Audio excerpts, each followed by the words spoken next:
আসসালামু আলাইকুম রহমতুল্লাহি ওয়া বারাকাতুহু। প্রিয় মুসলিম ভাই বোন, আপনি কি জানেন জুমআর দিন শুধু ইবাদতের দিন নয়, বরং এই দিনেই কিয়ামত সংঘটিত হবে। চলুন শুনে নিই রাসূলুল্লাহ সাল্লাল্লাহু আলাইহি ওয়াসাল্লামের মুখে জুমআর দিনের ভয়াবহ ও মর্যাদার কথা। বিসমিল্লাহির রহমানির রহিম। عن أبي هريرة قال قال رسول الله صلى الله عليه وسلم خير يوم طلعت فيه الشمس يوم الجمعة فيه خلق آدم وفيه أدخل الجنة وفيه أخرج منها ولا تقوم الساعة إلا في يوم الجمعة। আবু হুরায়রা রাদিয়াল্লাহু আনহু থেকে বর্ণিত, তিনি বলেন, আল্লাহর রাসূল সাল্লাল্লাহু আলাইহি সাল্লাম বলেছেন, সূর্য উদিত হওয়ার সর্বোত্তম দিন হলো জুমআর দিন। এই দিনে আদম আলাইহিস সালামকে সৃষ্টি করা হয়েছিল।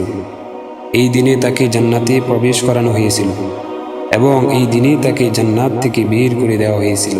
কিয়ামত এই জুমআর দিনে সংঘটিত হবে।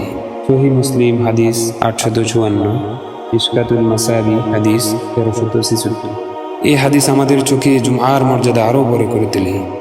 তাই আসুন আমরা জুমআর দিনটিকে কেবল ছুটি বা বিশ্রামের দিন না ভেবে স্মরণ করি মৃত্যুকে, প্রস্তুত হই কিয়ামতের জন্য।